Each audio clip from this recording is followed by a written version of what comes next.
A grande verdade é, se a gente quiser ter como produzir, nós vamos ter que industrializar a construção. Talvez a única saída. A única saída. Para continuar essa quantidade que a Sim. gente está, que é bom de um lado, Sim. mas precisa de recurso do outro. É ela que é a curva da inovação, é ela que é a curva da transformação, é ela que leva a construção para a construção 4.0.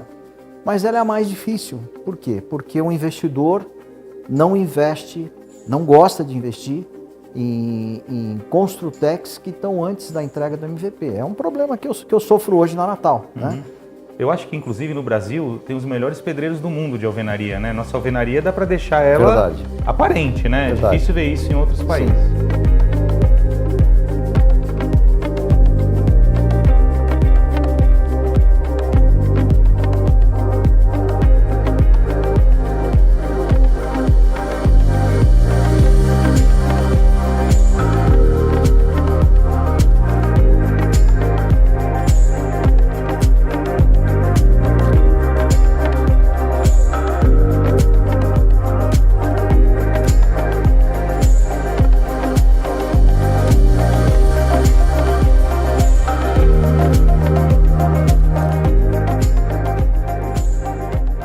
Olá pessoal, e hoje no C3 Talks vamos dar continuidade à nossa série sobre industrialização.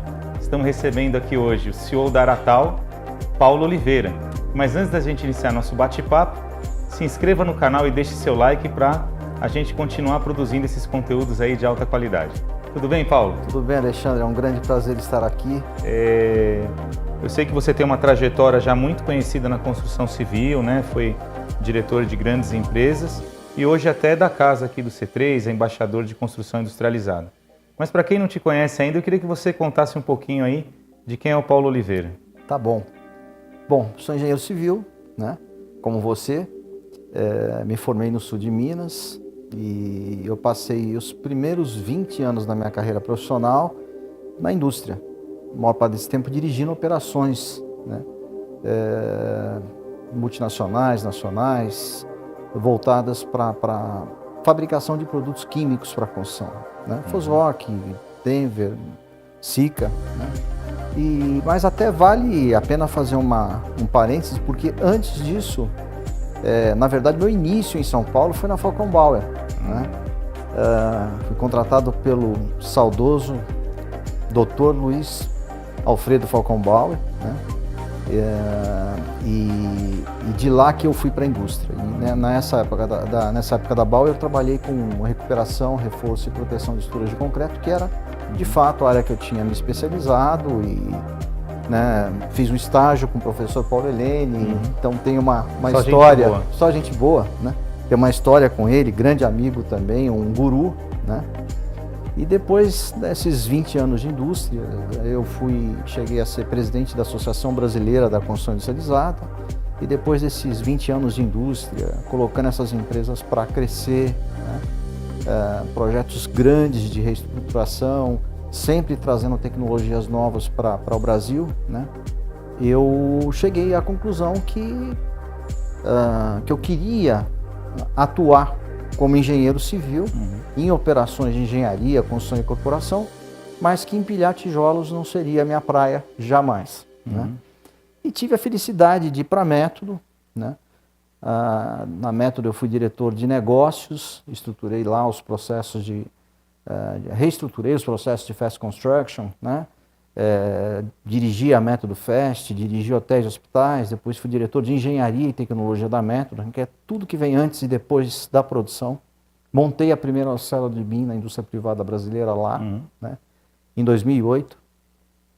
Depois eu fui para a JHSF para levar a construção industrializada para alto padrão. Montei uma operação chamada JHSF Engenharia Avançada e fizemos mais de 30 casas industrializadas na Fazenda Boa Vista, vários prédios residenciais, 4 shoppings em um período curto, né? E foi realmente uma experiência incrível, né? Montar toda uma operação de engenharia, construção, gestão de projetos, célula de BIM, gestão da produção, né? Da JHSF eu fui para a Tegra, né? Como diretor de engenharia, né? Depois eu fui dirigir uma construtora pequena, tradicional, para transformar essa consultora numa empresa de engenharia e construção, vai muito bem, né? E chegou o momento, então, de empreender, né? Eu achei que estava na hora de fazer alguma coisa para mim, estava fazendo um curso de mestrado, estou fazendo um curso de mestrado em inovação na construção na Poli, e queria desenvolver lá um projeto que não fosse só uma experiência acadêmica, né? E lá dentro, no Constru Inova, que é um programa de inovação na construção da Poli, nasceu a Aratal, que é a minha startup de construção modular, né? Eles falam na Poli desde a década de 70 de coordenação modular, construção modular, né? Exatamente. Então, o que a gente está fazendo é isso hoje. A Aratal tem uma spin-off, que é a VRCX, Virtual Reality Customer Experience, que faz jornada do cliente em realidade virtual para as empresas do mercado imobiliário, né? Mas é uma metodologia e um sistema computacional que foi concebido pela Aratal, tem um pedido de patente protocolado, né? Então eu estou entre as duas operações, mas com um foco muito forte em colocar a Aratal para ganhar escala. E tem um trabalho institucional forte, né? A gente participa aí de vários projetos, uma atividade também intensa de palestras, né? Aulas, né? Trabalhando muito o lado institucional da industrialização da construção. É um trabalho de preparação grande, né? Mas que alguém precisa fazer, e a gente está nesse, como tantos outros colegas, aí a gente está nesse caminho. Então, é sobre isso que eu queria te perguntar, né? O momento do Brasil hoje, né? Que você vê qualquer cidade que a gente visita, né? Pode ser praia, interior, tem uma evolução muito grande, né? Está crescendo torre para todo lado. Até quem não é do setor acaba percebendo, fala, nossa, tem obra para todo lado. Aí se fala muito da escassez tanto de materiais básicos quanto de mão de obra. Na sua opinião, com toda a experiência, é o momento da industrialização na construção civil hoje no Brasil? Esse é um ponto interessante, muito interessante, porque você sabe disso, há mais de 30 anos a gente tem levantado essa bandeira, né? E sempre no passado, quando você falava em construção industrializada, isso era uma opção. Hoje não é mais uma opção. É de fato uma urgência, uma urgência setorial. Tanto é que o Sinduscon, São Paulo e tantos outros aí, eu tive na Bahia, lá no Sul, né, em Paraná Norte, Rio Grande do Sul, sempre com um evento que começou aqui em São Paulo chamado Industrialização de Edifícios Residenciais. E tem uma razão de ser, né? A gente vem perdendo produtividade de forma gigante, né? Média aí de 5% ao ano entre 2014 e 2021, segundo o Constru Business 2021, né? Então, isso é insustentável, né? Escassez de mão de obra, aquilo que se falava no passado, o apagão da mão de obra vem aí, ele está aí. Não, já está. Né? E quando tem, não é qualificado. E ontem eu estava conversando com o ex-deputado federal, Alex Fontaine, ele como você sabe, um empresário do setor de construção, né? E trabalhou muito pela reforma tributária, né? O que a gente não percebeu ainda são os impactos dessa reforma tributária na construção, né? Se ela vai ajudar, né, sistemas de produção racionalizados, modernos, industrializados, né, técnicas modernas de produção, por outro lado, a taxação sobre o serviço vai ser maior. Né? Quer dizer, mão de obra, como aconteceu em tantos países, vai ser mais cara aqui. Né? Então, a grande verdade é, se a gente quiser ter como produzir, nós vamos ter que industrializar a construção. Talvez a única saída. A única saída. Para continuar essa quantidade que a gente está, que é bom de um lado, mas precisa de recurso do outro. Né? Até porque a jornada da industrialização ela é interessante, né? Você tem duas jornadas, tem a das empresas que já nascem fazendo construção industrializada, para quem contrata a construção industrializada, geralmente setor público, etc., né? Ou empresas que estão acostumadas a contratar obras em pré-fabricados de concreto, estrutura metálica, e você tem a jornada das construtoras e das incorporadoras, que é uma jornada... Cultura, né? Cultura tradicional. Que você tem que mudar toda uma cultura, a própria matemática da industrialização não é fácil de você implementar. Principalmente no alto padrão que você participou, né? Sim, se compara sistemas tradicionais, de forma direta, sem você entender o impacto sistêmico naquilo, né? Então, quando você está colocando uma fachada industrializada, obviamente você está reduzindo muito as despesas indiretas da obra. Se você reduz, sei lá, num prédio de 20 andares, 60 dias o prazo de produção desse prédio, quanto você deixa de gastar de despesas indiretas aí? Ninguém faz a conta do passivo ambiental, do passivo trabalhista, tem tanta coisa que vem, né? Essa matemática é importante. Então, é lógico que quando você olha fachada por fachada, claro. A fachada industrializada é um pouco mais cara, né? Mas ela é mais leve. Você está reduzindo carga e com isso racionalizando também, reduzindo o custo de estrutura, de fundação, enfim. Então essa matemática tem que ser bem entendida. Né? Entendi. Agora, nós conversamos com o Marmon, né, num dos episódios aí da série, você conhece, né? Claro, está muitos anos aí também na construção civil da nossa geração. Ele contou toda a história e eu considero que ele tem uma proposta do up-to-date do on-site. Ou seja, ele chegou ali no limite, até gosto que lá na Cirela eu ouvia muito, para sair daqui tem que mudar a tecnologia. Ou seja, você chegou lá no... Eu acho que inclusive no Brasil tem os melhores pedreiros do mundo de alvenaria, né? Nossa alvenaria dá para deixar ela aparente, né? É difícil ver isso em outros países. Existem programas estruturados? Se a empresa quiser pular do on-site para o off-site, que você tem está muito engajado nisso, existem movimentos hoje estruturados sobre a construção off-site? Sim, nós estamos num momento onde toda uma preparação está sendo feita, né? Você vê, por exemplo, o governo federal tem um projeto chamado Construa Brasil, né? Que foi lançado no governo anterior, mas está tendo sequência. E esse é um projeto que ele olha para as principais barreiras que impedem o avanço da industrialização, a digitalização da construção, não só o BIM, mas todos os processos digitais na construção, a desburocratização, né, agilidade maior na aprovação de projeto legal, licenciamento ambiental e industrialização da construção. Essa é uma das 3 diretrizes, né? É um programa que tem 9 metas, 31 submetas, e, enfim, e ele é pró-industrialização totalmente, né? Aqui no C3, em conjunto com o CTE, em redes, a gente montou uma plataforma chamada Brasil Viável, construção industrializada, que é uma plataforma também que trabalha, né, 6 barreiras que a gente identificou que impedem o avanço da industrialização, né? E uma plataforma que tem uma aderência bastante grande, temos um grupo de trabalho ativo sobre a questão de financiamento imobiliário, financiamento e crédito imobiliário para as obras industrializadas, que é uma encrenca, né, para as duas pontas, tanto para o consumidor, né, pelo prazo curto de produção. Tudo né, foi pensado no tradicional, né? Exatamente, problema, né, como para quem produz, né, que também você produz muito rápido, né, se o banco, se o agente financeiro coloca a primeira parcela do financiamento à produção, quando você entrega o primeiro módulo, você já gastou 80%, 85%. Não, fazendo uma analogia básica, não tem a medição no canteiro, teria que ter a medição na fábrica, porque você todo o custo foi lá na Fabril, né? Mas os agentes financeiros estão com a gente nesse grupo de trabalho, existe um caminho, né? Outro programa muito interessante se chama Construção 2030, que é da CIBIC, Senai, né? E esse é um programa que ele tem uma questão a resolver. Como que a gente leva a construção, né, para a construção 4.0, né?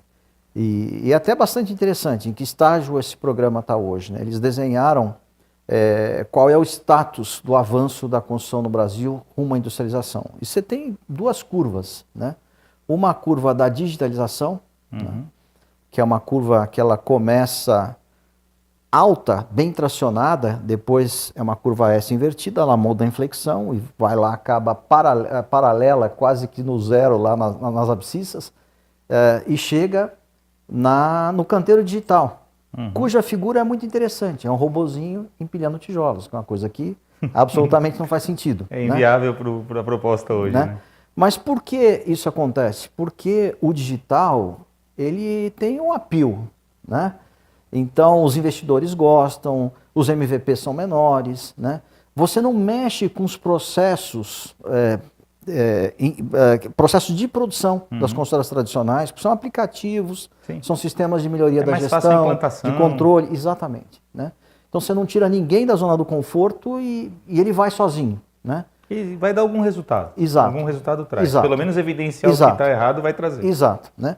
Mas ele não precisa de ajuda, ele está indo. Então, o programa Construção 2030 não precisa fazer nada em relação a essa curva. Né?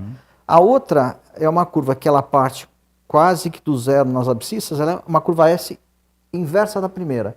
Ela cruza a primeira curva, inverte a inflexão dela e chega na construção 4.0. É ela que é a curva da inovação, é ela que é a curva da transformação, é ela que leva a construção para a construção 4.0. Mas ela é a mais difícil. Por quê? Porque o investidor não investe, não gosta de investir em construtecs que estão antes da entrega do MVP. É um problema que eu sofro hoje na Natal. Né? Então, se você já está tracionado, vendendo e entregando, tem investimento. Agora, você não tem muitas, ou acho que nem tem mais construtecs preparadas, né, que já estejam rodando aí há alguns anos e que já tenham entregado o seu MVP, né, para serem investidas. Né? Mas são essas as empresas que têm o potencial para acelerar as operações tradicionais de construção. Né? São elas que, porque eu estava falando dos caminhos para a industrialização, a Natal tem um programa para isso, que é através de um trabalho de pré-construção, você traz a construtora que atua com métodos tradicionais de construção, ou incorporadora, para a construção off-site e modular em etapas, de uma forma passo a passo, né, implementando produtos da construção off-site, sistemas, componentes, né, e módulos. Né? Então é uma evolução gradual, mas importante. Esse é um caminho que no mundo inteiro aconteceu, né? No ambiente da construção. Né? Então entendo que o nosso caminho no Brasil não vai ser diferente desse. Entendi. Bom, mas assim, no meu ponto de vista, conversando com o Marmo, agora com você e com a pouca experiência ainda do off-site, aparentemente, para chegar no 4.0 seria um caminho mais fácil pelo off-site, né? Porque ele já está com avanço industrial, né, do que no on-site. O que você acha? Bom, o Marmo, antes de mais nada, é um grande cara, eu tenho um carinho grande por ele, um grande respeito pela trajetória profissional dele, e ele vem fazendo um trabalho muito importante, né, porque no caminho da industrialização você tem etapas, né? Quando você olha para os meios de produção da construção tradicional, é como se você fosse subir uma escada, onde no primeiro degrau você tem a construção 100% on-site, no canteiro de obra. Sem coordenação modular, tal, tudo zero, resolvido no né? canteiro. E o primeiro passo não é industrializar, é racionalizar. Tem que coordenar modular, né? Já é o primeiro passo. Então ele tem feito um trabalho sensacional de racionalização. Lá no segundo degrau que você começa a inserir elementos de construção off-site, no terceiro de construção off-site e modular, e lá no último degrau é que você está 100% na modular ou fortemente na modular com elementos de construção off-site. Né? Então, eu gosto muito do trabalho que ele está fazendo, mas eu entendo que essa transformação que a gente precisa, na velocidade que a gente também necessita, é um trabalho que, como aconteceu em vários países no mundo, né, ele é oriundo da construção off-site, da construção industrializada. Se você pegar, por exemplo, o Reino Unido, que é um bom exemplo, né? Tem um cara muito interessante que se chama Mark Farmer, né? Que ele estava muito preocupado, né? Porque toda essa problemática que a gente tem aqui hoje, mão de obra aumentando o preço, escassa, né? Como é que eu vou fazer para ganhar produtividade, etc. Né? Então, ele chegou à seguinte conclusão, ele montou um trabalho, coordenou um trabalho que se converteu num relatório chamado Farmer Report, né? E que é um projeto que, por tudo aquilo que se precisava fazer lá, o caminho foi da industrialização, ponto. Né? E ele chegou à seguinte conclusão, mas para esse negócio, entre aspas, pegar, né, o setor público tem que comprar essa ideia. Porque ele que vai dar escala, ele que vai gerar volume para que a industrialização seja viável. Né? E conseguiu convencer o governo britânico, né, que os projetos para creches, escolas, hospitais, etc., passaram a inserir a construção off-site modular. Né? Nós temos um exemplo, eu sei que é uma ação isolada, mas está na mente de todos, porque houve um acidente aqui no litoral norte. Sim. E o governador ele induziu óbvio, para Perfeito. ter E eu vi a foto agora que ficou pronto, está muito bonito, inclusive, Sim, lá sim. as residências, né? E ele induziu a utilizar, ele fez uma pesquisa com off-site, e o resultado foi muito bom, né? Não sei a sua opinião. Não, eu acho que o governador do estado de São Paulo está fazendo um trabalho brilhante. Ele é importante e está no caminho da inovação que o Estado também precisa adotar, né, para conseguir entregar mais com menos recursos. A Tec Verde fez uma entrega brilhante, belíssimo trabalho e está mostrando exatamente a que veio a construção off-site modular. Eu sei que não é o termo correto, mas ele praticamente fez um retrofit, porque a pessoa tinha umas residências, né? Sim.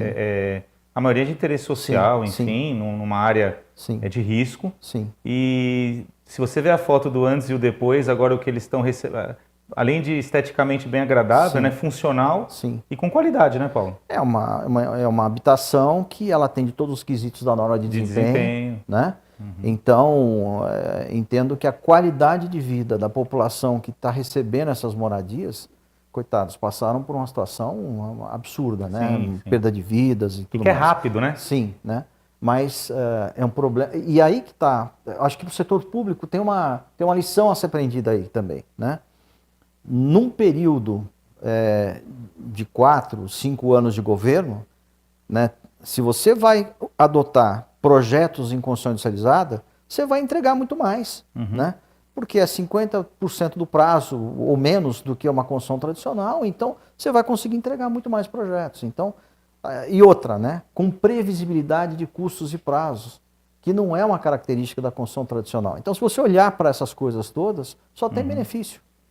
Tá, Paulo, para a gente encerrar aqui, uma última pergunta.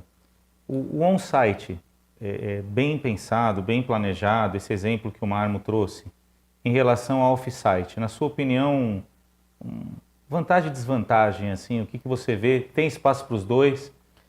O que você pode comentar sobre isso? Eu entendo que, nesse momento de Brasil, a participação da construção off-site é tão baixa, né, que ela nem pode ocupar o espaço que a construção on-site ocupa, né?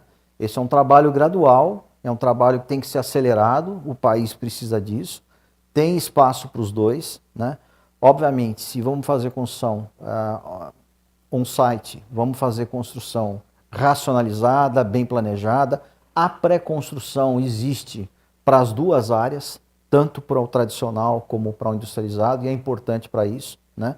A gente não precisa olhar, não pode olhar só para os métodos de produção, mas a pré-construção ela tem essa visão de fazer análise de riscos, né? De trabalhar de tal forma que você, assim como o BIM faz, né? Você usa o BIM também na pré-construção, você não só planeja, mas você concebe e executa, né? Primeiro, num modelo, tudo aquilo que você vai fazer na produção. Sim. Então você tem uma chance menor de errar, teu planejamento é mais preciso, a gestão do supply chain é muito mais coerente, ela se assemelha àquilo que se faz na indústria, mais evoluída, né? Procurement, logística reversa, né? Isso não é um departamento de compras da construção tradicional. Sim. Você tem que colocar aquilo que você precisa na fábrica, no momento certo, porque você tem um compromisso de entrega que ele é rápido, né? E não pode falhar. Então, é um conceito totalmente de parceria diferente do que a gente tinha do mapa de concorrência, fazer cotação, 3 fornecedores. Exato. A cabeça muda. Você tem que industrializar a tua forma de pensar, né? É verdade. Começa pelo pensamento. Exatamente. Né? Isso aí, olha, eu queria te parabenizar por essa difusão do conhecimento, né, da construção industrializada no Brasil. E queria saber se você quer deixar uma mensagem para o público que está assistindo para inspirá-los aí nesse rumo à construção off-site industrializada. Obrigado, Alexandre. De novo, é um prazer ter esse papo super agradável com você. E o recado que eu queria deixar é exatamente o seguinte, né? Não ter uma luz vermelha piscando, né? Tá na hora do setor de construção no Brasil processar uma grande mudança, né? E ela só vai acontecer se a cadeia de valor entender, tiver a mesma leitura e se preparar para isso, né? Então, assim, eu acho que está num momento importante para que essa reflexão que vem sendo realizada nos fóruns, se você pegar 2023, né, a quantidade de eventos em que se falou sobre construção industrializada, etc., foi gigante, não é à toa. Né? Se a gente fizer essa leitura do momento, né, e se preparar para essa mudança, vai ser muito melhor e muito mais fácil para todo mundo. Né? Porque o que a gente não quer é que empresas e pessoas fiquem pelo meio do caminho nessa transição. Né? Nós achamos que o digital é importante, mas ninguém quer lá acabar no robozinho empilhando tijolos. Né? E o que nós precisamos é esse caminho da transformação, da inovação, que é a construção off-site modular. Isso aí. Obrigado novamente. E para você que está aí com a gente, acesse a playlist do C3 Talks. Tem esse e muitos vídeos aí com os grandes nomes aí da construção brasileira. Paulo, muito obrigado. Foi um grande prazer, Alexandre. Muito bom, hein?